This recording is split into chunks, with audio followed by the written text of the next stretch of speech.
The family that really matters.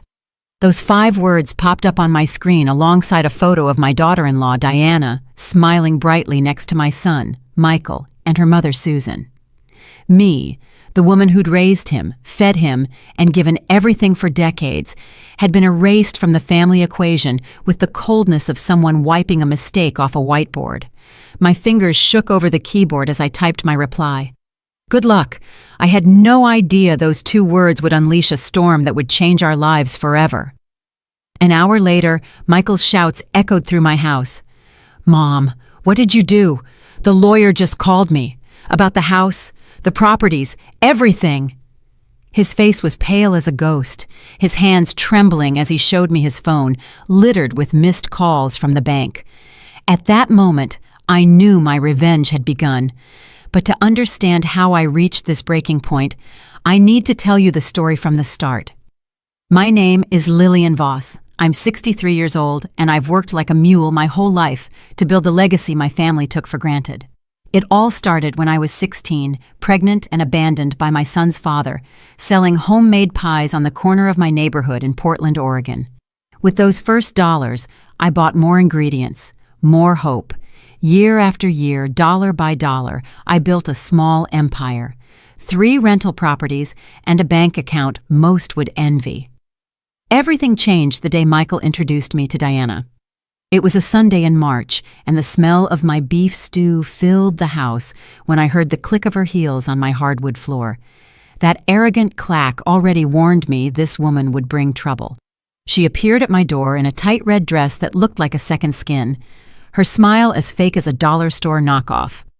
"So, you're the mother-in-law," she said, extending a hand cold as ice while her eyes sized me up from head to toe. No nice to meet you, or pleased to know you. She just labeled me the mother-in-law, like I was another piece of furniture in the house. Her long, perfect nails stood in sharp contrast to my calloused, scarred hands, which told the story of every sacrifice I'd made for my son. Michael, blinded by love, didn't notice the venom dripping from her every word. My son, my pride, the man I raised alone after his father ditched us when he was 8, was hypnotized by someone who already showed her contempt for me. But I chose to stay quiet and watch, never imagining I was nurturing a snake that would later bite me nearly to death.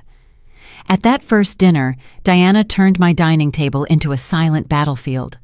"What an interesting decorating style," she remarked, eyeing my family photos with disdain. Her gaze lingered on the picture of me graduating as an accounting technician, the only formal education I could afford while raising Michael. "This stew has such a bold flavor," she added, pushing her plate away like it was poison. Each comment was a slap wrapped in fake politeness, but I swallowed my pride and smiled, thinking time might soften her. As I served dessert, I overheard her whisper to Michael, "Honey, does she always cook so homey? Back at Mom's, we have a chef who makes more refined dishes." Her words stabbed my heart like sharp knives. This woman didn't just dislike my cooking. She compared my modest home to her wealthy family's lifestyle. Susan, her mother, owned a chain of upscale salons and lived in a 2-story mansion in the fanciest part of town.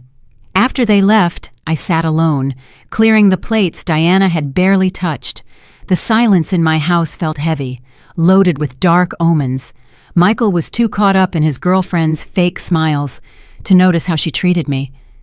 I sat in my favorite chair, the one I'd sewn his school uniforms in to afford his education, and for the first time in years, tears rolled down my wrinkled cheeks. But I was a survivor of poverty, abandonment, and loneliness. I wasn't about to let a spoiled princess make me feel worthless in my own home. Little did I know that first humiliation was just the start of a 5-year nightmare that would lead to the most radical decision of my life.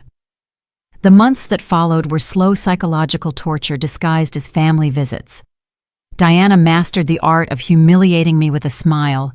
Every Sunday lunch, I became the target of her venomous remarks. She played the perfect daughter-in-law in front of Michael, but turned into a viper when he wasn't looking. "Oh, dear mother-in-law, still using that cheap face cream? Look at those wrinkles," she'd say, applying her fancy imported serum in my bathroom mirror. Her words were daggers wrapped in velvet, delivered in that sweet little voice she used to manipulate my son.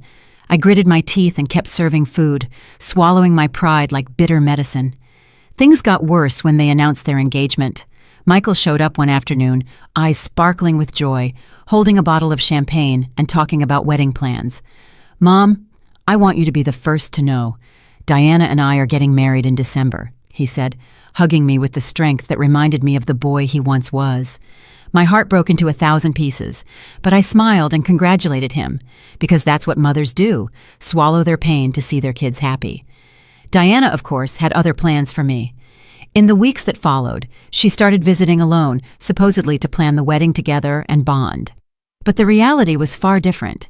She'd sit in my living room like she owned the place, legs crossed, that fake smile plastered on her face, laying out the new family rules.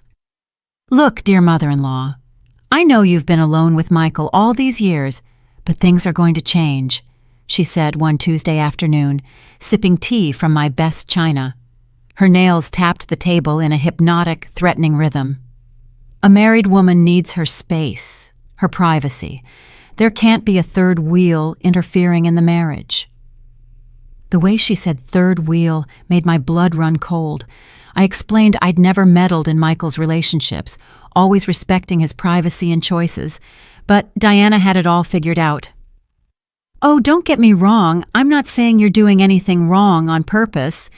It's just, well, men can be so attached to their mothers, right? And that can cause issues in a marriage." Her words were like acid, corrosive and precise. During the wedding planning, Diana made sure I felt like an outsider in the most important moments. When we went dress shopping, she parked me in a corner while she and Susan made all the decisions. "This is a mother-daughter tradition," Susan said with a condescending smile. "I'm sure you understand." I sat there quietly, watching my daughter-in-law's mother take the place that was mine. The biggest humiliation came when they went to tour the wedding venue. Michael had invited me, but when we arrived, Diana feigned surprise. "Oh, honey, I didn't know you invited your mom. We'd agreed it'd just be the three of us," she said, gesturing to herself and Susan. "But she can come along, though she won't have a say since we've already decided everything." I became a silent spectator at my own son's wedding. On the wedding day, Diana ensured I appeared in as few photos as possible. Every time the photographer approached, she'd find an excuse to shoo me away. "Dear mother-in-law, could you check if the guests have enough water? Details are so important." I obeyed like a hired hand while Susan took my place in all the key family photos.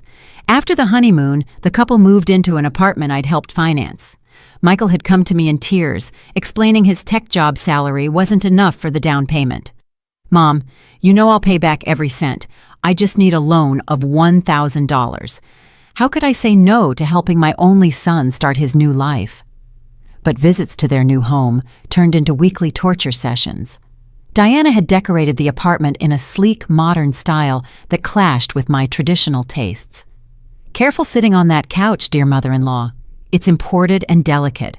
We wouldn't want it stained or broken," she'd say every time I visited, treating me like a clumsy intruder in the home I'd helped pay for.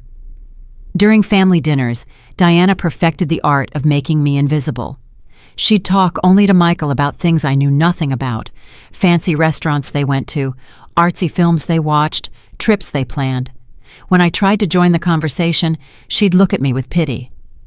"Oh yes, dear mother-in-law, but you wouldn't know that place. It's pretty exclusive." Her words were subtle slaps that Michael never noticed. The final straw came when Diana started influencing Michael's financial decisions. One day, he showed up at my house with a proposal that chilled me to the bone. "Mom, Diana and I have been thinking. You're getting older, and we need financial security for the future. What if you put the properties in my name? That way, if anything happens to you, there won't be any legal issues." It was Michael's voice, but Diana's words. That night, alone in my house, I realized I'd raised a stranger. The boy who once cried when I cut my finger was now asking me to hand over everything I'd built through decades of sacrifice. But a mother's love is blind and deaf, and against all logic I signed the papers he put in front of me, trusting he'd never hurt me.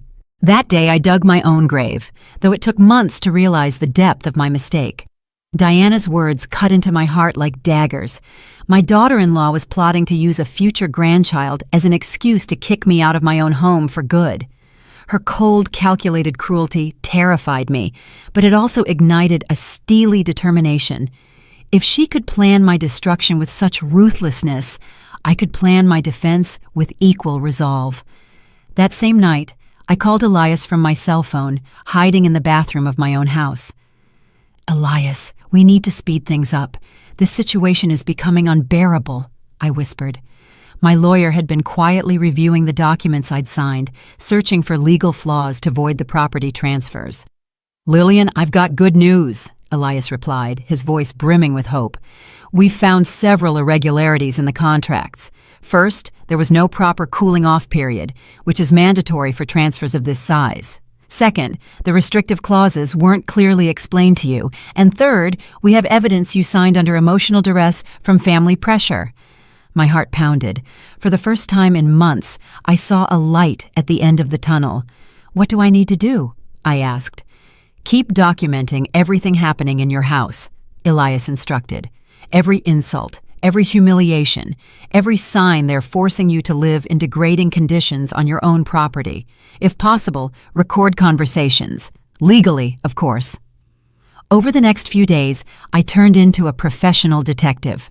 I bought a small recorder I could hide in my apron and started capturing Diana's most incriminating conversations. The first recording was gut-wrenching. Diana was on the phone with her mother, Susan, plotting how they'd remodel their new house once they got rid of me. "Mom, I've got it all figured out," Diana said coldly. "When I'm pregnant, we'll tell the old lady the baby needs peace and quiet, and her presence is too stressful. If she refuses, we'll remind her she has no legal rights to the house, and if she keeps pushing, we'll threaten a restraining order for family harassment." Susan's response was even worse. "Perfect, sweetheart. I already talked to the architect. We can knock down her bedroom wall for that walk-in closet you've always wanted, and turn her bathroom into an office for Michael. This house will be stunning without all her outdated furniture." That recording was my most valuable treasure, undeniable proof that Diana had planned my downfall from the start. But I needed more evidence of the systematic manipulation she wielded over Michael and me. For weeks, I gathered material like an investigative journalist. One afternoon, while Diana was showering, I checked her phone, left carelessly on the kitchen table. What I found took my breath away. She had a text thread with a friend detailing her strategy to deal with the clingy mother-in-law. The messages were chilling in their calculated cruelty. "Girl, I swear this old woman drives me nuts, but I'm almost done with this mission," Diana wrote. "Michael's completely on my side now. I've convinced him his mom's toxic and controlling. Next step is the pregnancy. Once I'm expecting, I'll say I need peace and quiet, and she's got to go for the baby's sake. It's the perfect plan." My hands shook with rage and adrenaline as I snapped photos of the texts with my own phone. Each message was a confession of guilt, proof that everything had been premeditated. Diana wasn't just selfish. She was a master manipulator who'd studied every move to ruin my relationship with my son and steal my legacy. The most devastating evidence came by chance. One Sunday afternoon, Michael had stepped out to grab something for dinner, and Diana thought I was napping in my room. She took a call in the living room, unaware I was listening from the kitchen with my recorder on. "Yeah, Grandma, it's almost all sorted," Diana said in her sugary voice. "Michael's like putty in my hands. He does whatever I say. I got the house in his name, but he doesn't know that when we divorce, I'll get half of everything. Old Lady Lillian worked her whole life to build this estate, and now it's gonna be mine." Her next words froze my blood. "No, Grandma, I never planned to stay with Michael forever. He's spineless, no ambition, but he was perfect for getting what I wanted. Once everything's legally locked in, I'll divorce him, take my half, and marry someone on my level." That confession was the moment I decided it was time for total revenge. Diana hadn't just humiliated me and stolen my home, She was planning to destroy my son after using him to take everything I'd built. The war had officially begun, and she had no idea I'd been preparing for this battle for months. That night, while everyone slept, I sat in my favorite armchair and planned every detail of my counterattack. I had recordings, photos, bank documents, and witnesses. I had a brilliant lawyer who'd found the legal irregularities we needed. Most importantly, I had the iron will of a woman who'd lost everything and had nothing left to lose. My revenge would unfold in 3 perfectly coordinated phases, starting with the social media post Diana made. But before we get to that pivotal moment, let me tell you about the final months of preparation when I became a silent strategist, amassing legal weapons for the ultimate battle. Through October and November, Diana ramped up her psychological attacks. She no longer bothered hiding her contempt, especially when Michael wasn't around. One Tuesday morning, as I washed the breakfast dishes she'd deliberately left dirty, she sauntered into the kitchen with that venomous smile I knew too well. "Dear mother-in-law, I've got a proposal you'll love," she said, leaning against the table like she owned the place. "Mom knows this gorgeous retirement home with gardens and activities for people your age. Don't you think you'd be happier there, surrounded by folks who share your interests?" The way she said people your age felt like a death sentence. I responded with the calm I'd learned to maintain through months of torment. "Diana, this is my home. It holds my memories, my history, my entire life. I'm not going anywhere." But she was ready, as always, with a comeback. "Oh, dear mother-in-law, you don't get it. This isn't your house anymore. Legally, it belongs to Michael, and Michael's my husband. I'm the lady of the house now." Her words were a slap, but they also fueled my resolve to speed up my plan. That afternoon, I met Elias at his office to review everything we'd collected. My lawyer had been working tirelessly for months and finally had game-changing news. "Lillian, we've found the definitive evidence," he said with a triumphant smile. "The documents you signed have irregularities so serious any judge would declare them void. Plus, your recordings clearly prove you were a victim of family manipulation and psychological abuse." My heart raced as I flipped through the dossier he'd prepared. "But that's not all," Elias continued. "We've also discovered Diana's been using the properties as collateral for personal loans without your knowledge. She's racked up debts of over $50,000 tied to properties that legally still belong to you." My hands trembled as I grasped the scale of the scam. The plan was simple but devastating. We'd file a lawsuit for contract nullification, breach of trust, psychological manipulation, and fraudulent use of assets. Timing was critical, though. "We need a public trigger," Elias explained. "Something that undeniably shows Diana's cruelty and contempt toward you. Evidence so clear, no one could defend her behavior." That trigger came on Friday, December 13th, a day etched in my memory forever. I was in the kitchen making lunch when I heard Diana's laughter from the living room. She was with Susan and 2 friends, all giggling over her phone. "What a gorgeous photo!" one friend exclaimed. "You guys look like the perfect family." Curiosity drew me closer, and what I saw broke my heart into 1,000 pieces, but also sparked the fury I'd been holding back for months. Diana had posted a photo of herself, Michael, and Susan, all smiling happily in my own living room, with the caption that changed everything: "The family that really matters." The message was clear and cruel. I, who'd raised Michael alone for 25 years, who'd sacrificed my youth and dreams to give him a decent life, had been officially erased from the family Diana valued. The photo was deliberately taken to exclude me, and the caption was a public declaration that I didn't matter. My friends from the neighborhood called immediately. "Lillian, did you see what your daughter-in-law posted?" asked Nancy, my lifelong neighbor. How could she be so cruel? Others saw the post too, and supportive comments for me poured in, but I knew this was the moment I'd been waiting for. With trembling hands, I typed my response on my phone. Just 2 words that would change everything forever. "Good luck." The second I hit send, I knew I'd detonated a nuclear bomb that would shatter the perfect life Diana thought she'd built on my ruins. Right after, I called Elias. "It's time to execute the plan. It just happened. Exactly what we needed." My lawyer had been waiting for this call for weeks. "Perfect, Lillian. Within an hour, all the legal documents will be in motion. The property transfers will be voided, the bank accounts frozen, and we'll start the immediate recovery of all your assets."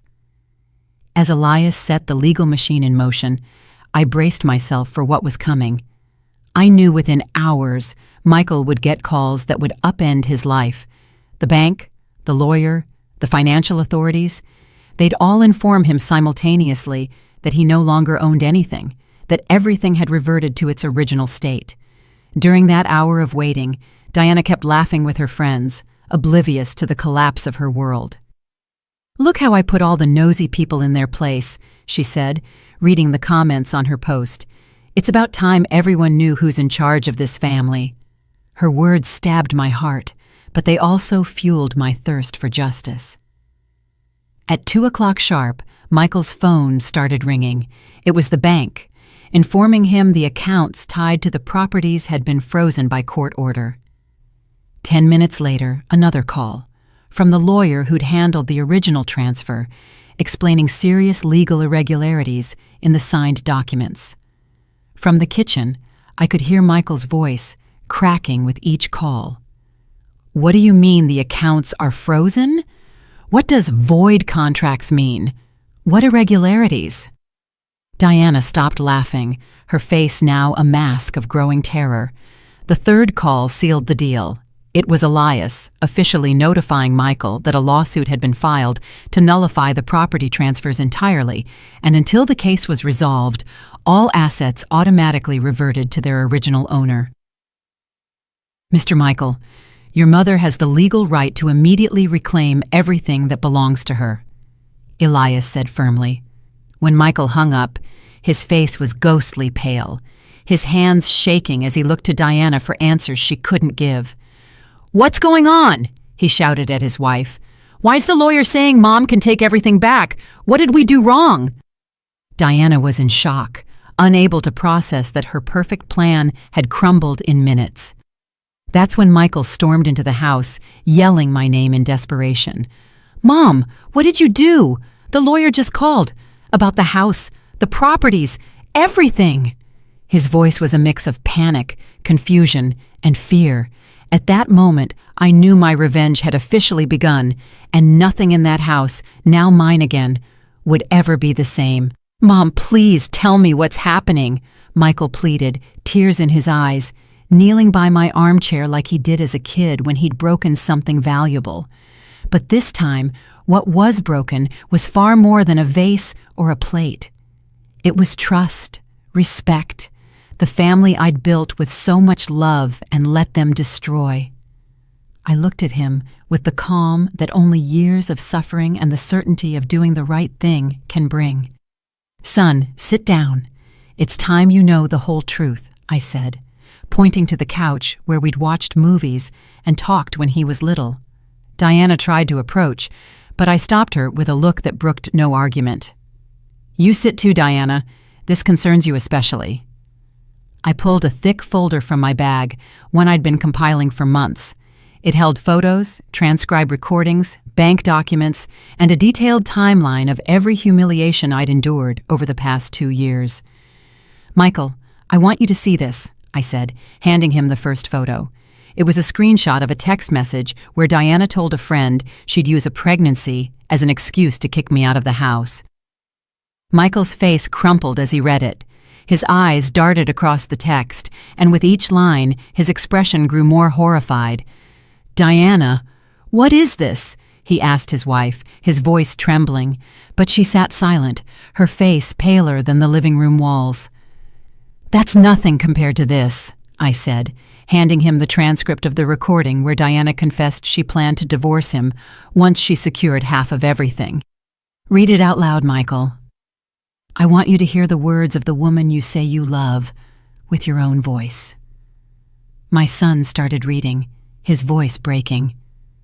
"Michael's like putty in my hands. He does whatever I say. I never planned to stay with him forever. Once everything's legally locked in, I'll divorce him, take my half, and marry someone on my level. Each word was a hammer blow, shattering the image he had of his wife. Diana tried to defend herself with the same emotional manipulation she'd used for years. "Honey, that's not true. I never said those things. Your mom's making it all up to tear us apart. Can't you see she's jealous of our love?" But her words sounded hollow and desperate, like the last gasps of a cornered animal. I pulled out my phone and played the original recording. Diana's voice filled the room with crystal clarity. "Michael's like putty in my hands. He does whatever I say." The silence that followed was deafening. Michael stared at his wife like she was a stranger, as if he'd just realized he'd been living with someone he didn't know at all. "There's more," I continued relentlessly. I showed him the bank documents revealing how Diana had used my properties as collateral for personal loans. "Your wife's been racking up debts to fund her lavish lifestyle. She owes $3,000, planning to pay it off by selling my house." The numbers were cold, hard facts, undeniable as steel. Michael stood and walked to the window, turning his back on Diana. His shoulders shook with silent sobs. "How could I be so blind?" he murmured against the glass. "How could I let her treat you like this, Mom? How could I be so stupid?" His pain was real, but it came too late. I wasn't done. The final blow would be the most devastating. I pulled out the latest recording, where Diana was on the phone with Susan, planning to turn my bedroom into a walk-in closet once they kicked me out. "Listen to this, son. Hear how they plan to erase every trace of me from this house." When the recording ended, Diana finally spoke, but not with her usual manipulative tone. Now she screamed like a wounded animal. "Fine, yes, it's all true. But you brought this on yourself, you meddling old woman, always in the way, always sticking your nose where it doesn't belong. Michael needed a wife, not a controlling second mother." Her words confirmed everything I already knew, but hearing them out loud, without masks or pretense, was liberating. "Thank you for your honesty, Diana," I replied, with a calm that infuriated her even more. "Now Michael can see who you really are." She exploded. "I don't care what you think. I deserve better than this outdated house and this mediocre family. Michael's a spineless loser, and you're a bitter old hag who doesn't know when to quit." Her mask had fallen completely, revealing the venomous snake she'd always been. Michael turned slowly toward his wife, and for the first time in years, I saw in his eyes the determination he'd inherited from me. "Diana, I want you out of this house right now.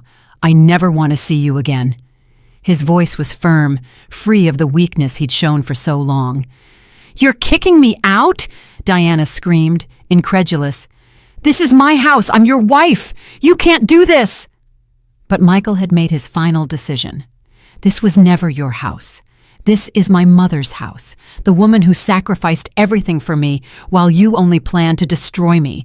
Get out now before I call the police." Diana looked around like a caged animal, searching for a way out, one last card to play. She tried approaching Michael with crocodile tears. "Honey, we can fix this.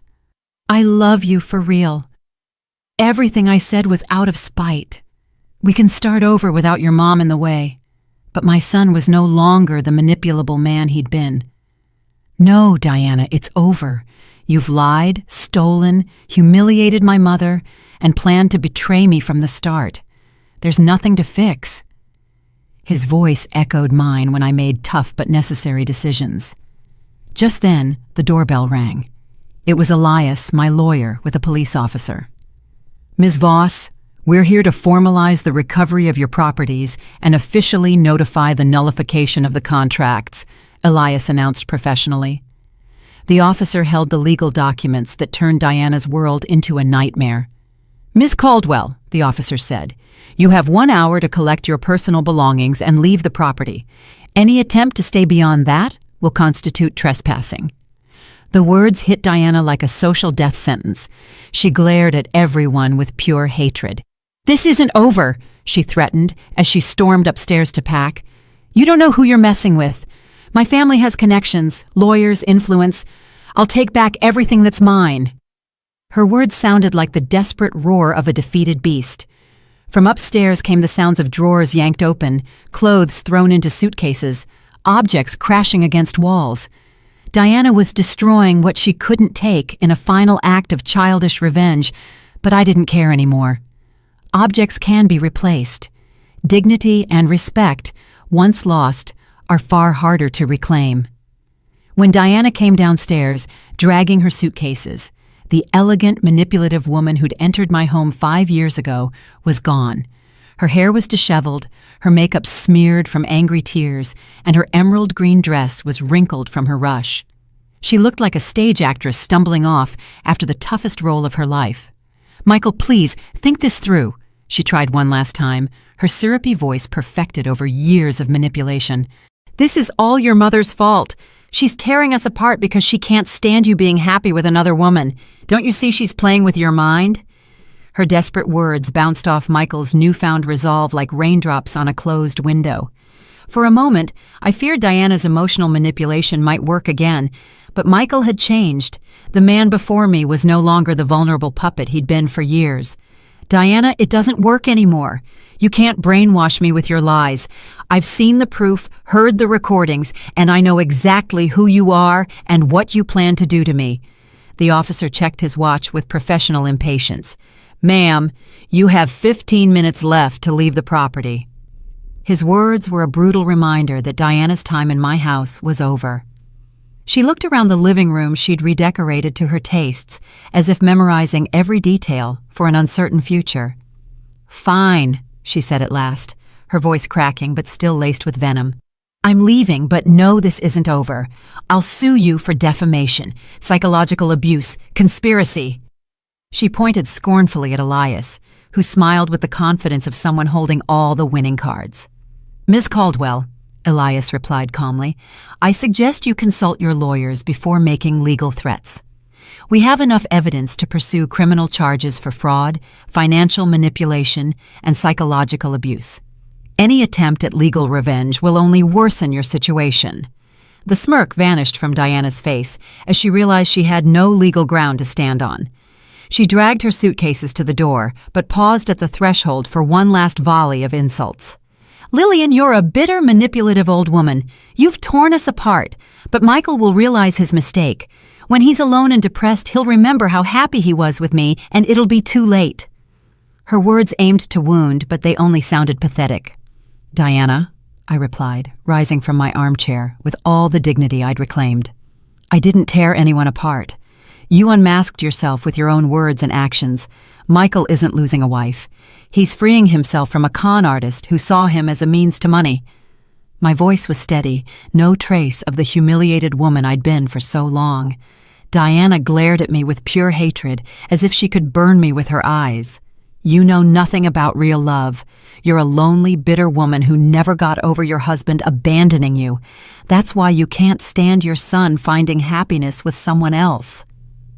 Her jab about my husband was the lowest blow she could land, but it had no power to hurt me anymore. "My husband didn't abandon me, Diana. He died in a car accident when Michael was 8.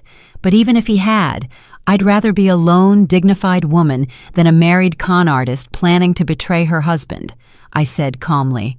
The shock on her face confirmed she'd never bothered to learn our family's true story.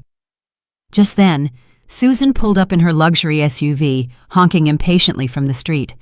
Diana's mother had come to rescue her daughter from the mess they'd created together. When Susan stormed into the house and saw the scene, her face fell. "What's going on? Why does Diana have suitcases? Who are these people?" Her questions tumbled out, as if she couldn't grasp the disaster's scale. "Mom, the old lady set a legal trap," Diana explained through theatrical sobs that fooled no one anymore.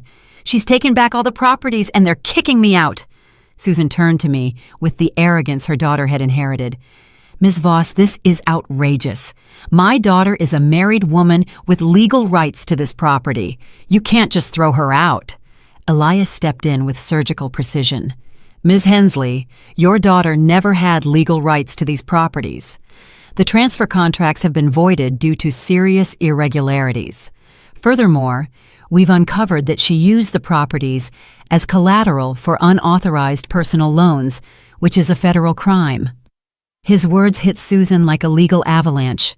Her arrogance melted into terror as she realized the legal implications.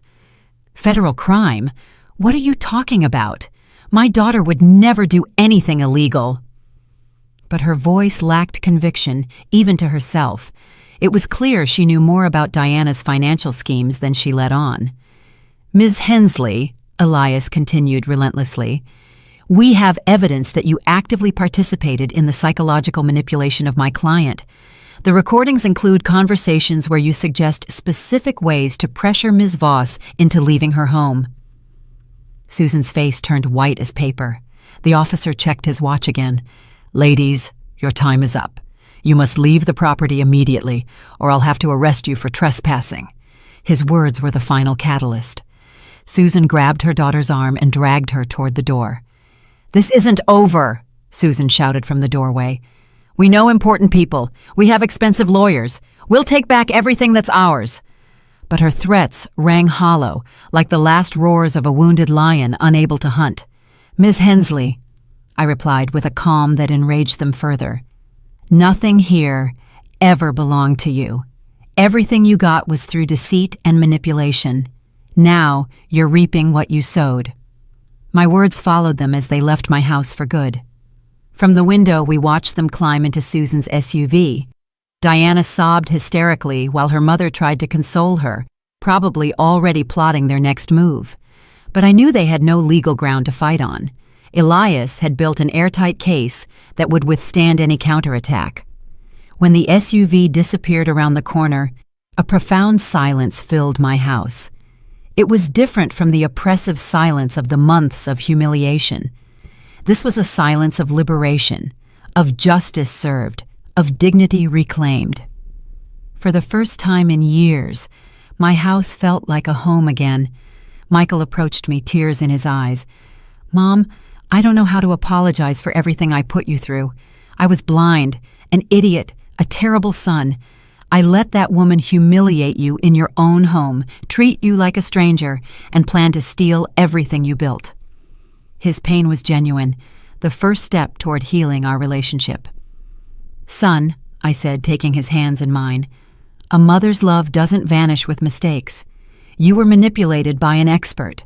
What matters is that you see the truth now and are willing to make things right.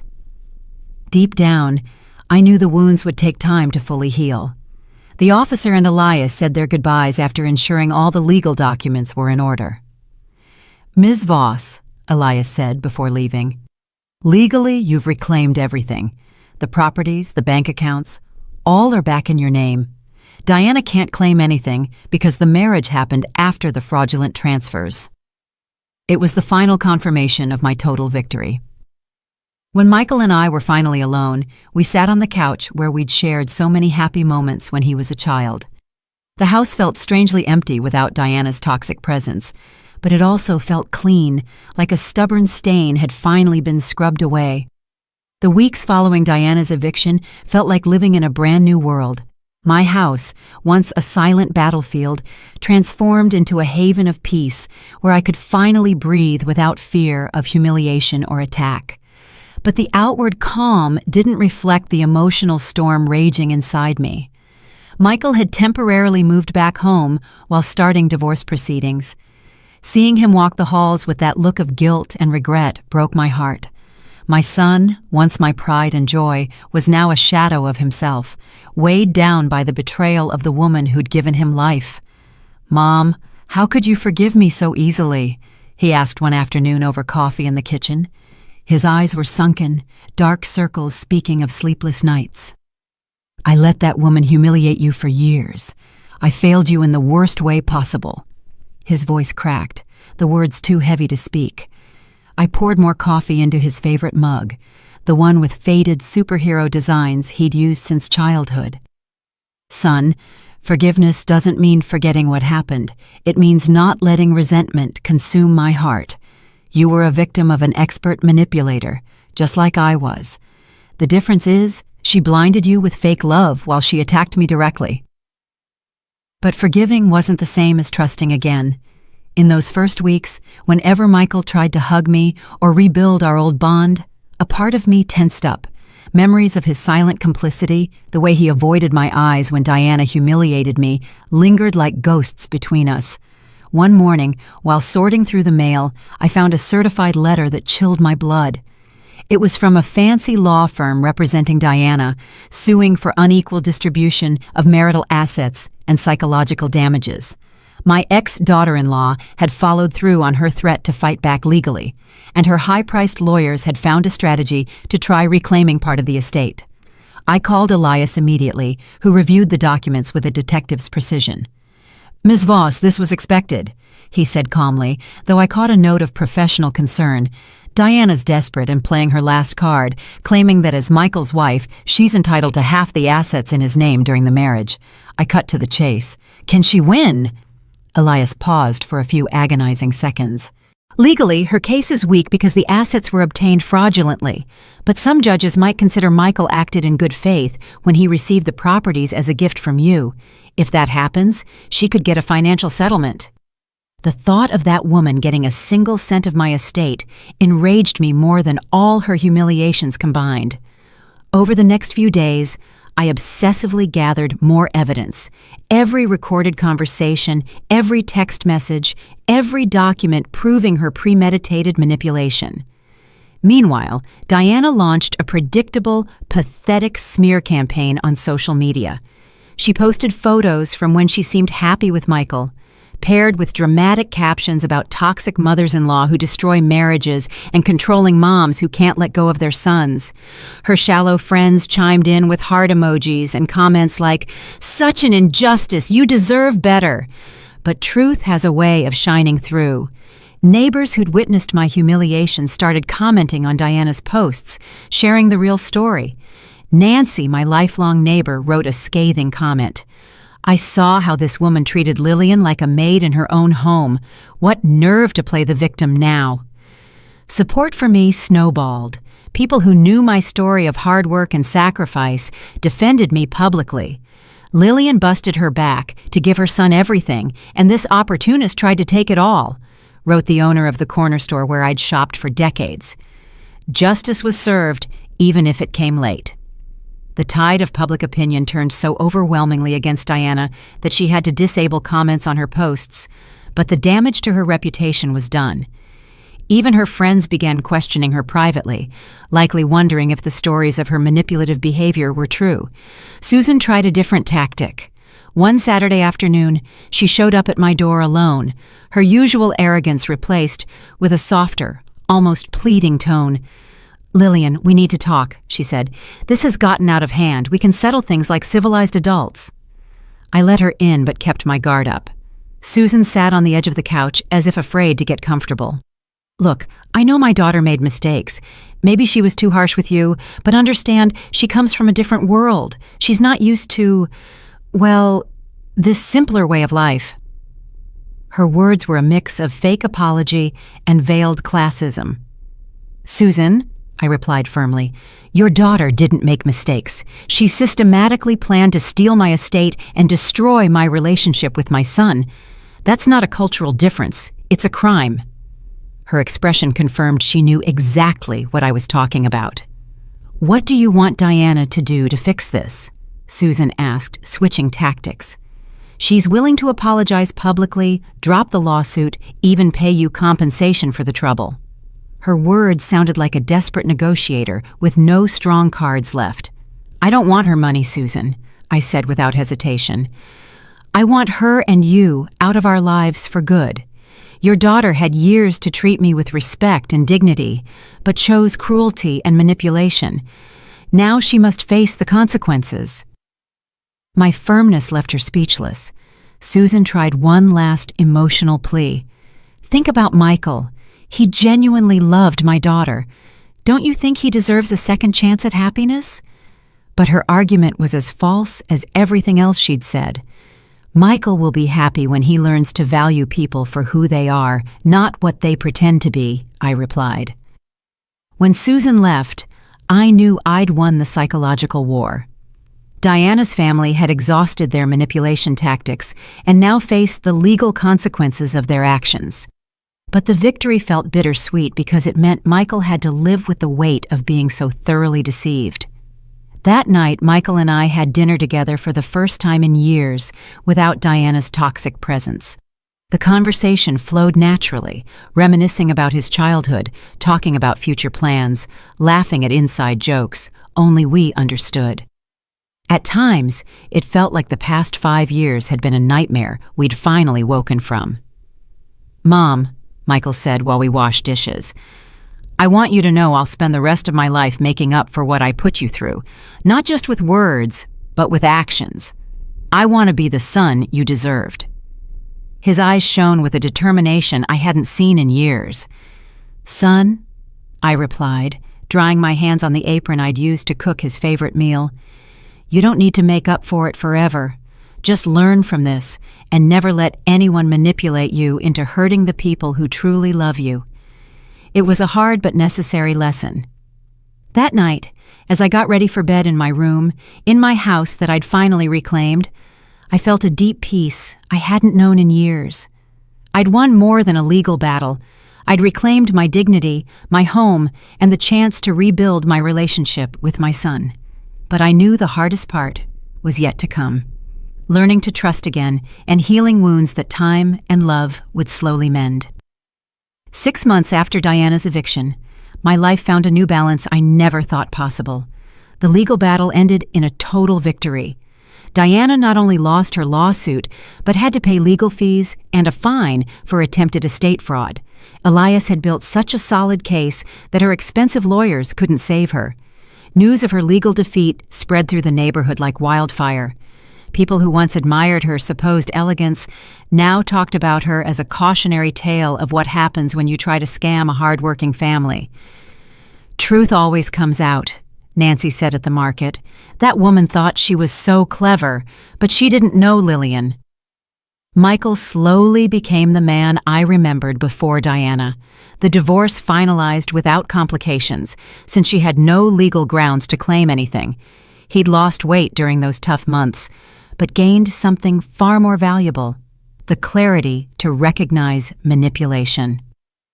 "Mom, I've been thinking a lot about what happened," he said one afternoon while we worked in the garden I'd reclaimed from Diana's grasp.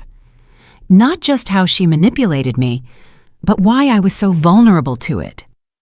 His hands worked the soil with the care he'd learned as a child when I taught him to plant my first roses.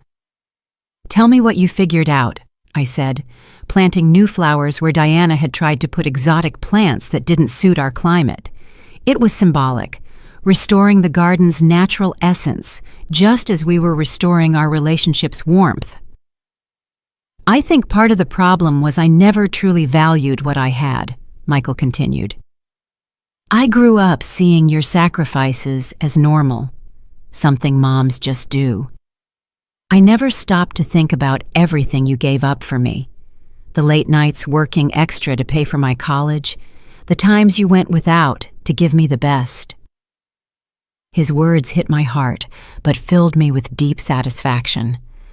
It was the first time he truly grasped the magnitude of what we'd built together. "Son, I did all that because I love you, not so you'd feel indebted," I said. "But I'm glad you now see the value of the sacrifices we make for those we love." Michael's transformation wasn't just emotional, it was practical. He started contributing to the house's upkeep, not as a temporary guest, but as an adult son who finally understood his family responsibilities. He cooked on Sundays, fixed the leaky roof that had been a problem for years, and installed new deadbolts to secure our home. "Mom, I want to talk about my future," he said one night after dinner. "I've decided I'm not moving out on my own again. I want to stay here with you, help with everything, make sure you're never in a vulnerable spot again." His offer touched me but also worried me. "Michael, I appreciate that, but you're a young man," I replied with the wisdom of experience. "You deserve to find true love, start your own family, live your own life. I don't want my situation to hold you back or make you feel obligated to give up your happiness." He took my hands with the gentle strength he'd inherited from me. Mom, staying here isn't a limitation. It's a conscious choice. For years, I thought independence meant moving away from you, but now I understand true independence is choosing where and who you want to be with. I want to be here, rebuilding what we almost lost. In those months, news trickled in about Diana and her family. Through mutual acquaintances, I learned Susan had to sell one of her upscale salons to cover the debts Diana racked up using my properties as collateral. Their family business took a financial hit that'd take years to recover from. Diana tried to start over in another city, but her reputation followed her. In the age of social media, stories of family manipulation and estate fraud travel fast, especially with documented evidence. Several potential suitors backed off after digging into her past. Do you feel any satisfaction knowing she's paying the consequences? Michael asked when I shared the news. It was an honest question, deserving an honest answer. I don't feel satisfaction, son. I feel justice, I replied after careful thought. Satisfaction would come if I'd planned her downfall for revenge. But what happened was her own actions leading to the natural consequences. I didn't destroy Diana. She destroyed herself. The truth was more complex. A small, undeniable part of my heart did feel some satisfaction knowing the woman who'd humiliated me was now facing her own humiliations. But I'd learned revenge is like poison. You take hoping the other person gets sick. A year after the drama, I received an unexpected letter from Diana, handwritten on fancy paper she probably couldn't afford in her new financial situation. The letter was long, filled with apologies that sounded genuine, but also justifications showing she still didn't fully grasp her actions' gravity. Dear Lillian, it began, I know you probably want nothing to do with me, but I feel I need to formally apologize for all the harm I caused you and your family. I've had time to reflect and see that my behavior was inexcusable. Over 3 pages, it alternated between guilt and subtle attempts to blame her privileged upbringing and inexperience with working-class families. She clearly didn't understand that respect and dignity aren't class concepts, but basic human values. I don't expect your forgiveness, it ended, but I want you to know I've learned from this and will never treat anyone the way I treated you. I hope you find peace, knowing that, though it came at a high cost, your courage taught me a lesson I needed. Michael read the letter when I showed it to him, and his reaction was telling. Parts sound genuine, but she's still trying to minimize what she did, he observed with a maturity that made me proud. It's like she wants credit for finally admitting the obvious. I chose not to respond, not out of cruelty, but because Diana needed to live with her actions' consequences without seeking absolution from those she'd hurt. Some life lessons are only learned in the solitude of personal reflection. Today, as I write this in my journal, I can say my life has found a happiness I never thought possible after so much pain. My house is a home again, filled with mutual love and respect. My garden blooms with the plants I chose. My kitchen smells of the meals I love to cook, and my living room is decorated with the memories that truly matter. Michael has started dating a new woman, Fiona Kessler, an elementary school teacher who treats me with the respect and warmth a mother-in-law deserves. The difference is striking. While Diana entered my home like an invader conquering enemy territory, Fiona arrives with humility and genuine interest in our family's story. Ms. Lillian, could you teach me how to make that stew Michael loves? She asked last Sunday. I want to learn the recipes that matter to him, the ones tied to his childhood memories. Her words were music to my ears, the sound of a woman who understands that loving a man means respecting those who shaped him. In the end, Diana did me an unwitting favor. Her cruelty forced me to find a strength I didn't know I had. It taught me to value my own dignity and showed me it's never too late to stand up to abusers. Most importantly, it gave me back my son in a deeper, more genuine way than we'd ever had. They thought they could destroy me, but they only helped me build walls no one will ever breach again. Behind those walls, protected by the wisdom of years and battles won, I now live a life filled with the peace that comes from valuing yourself as much as you value others.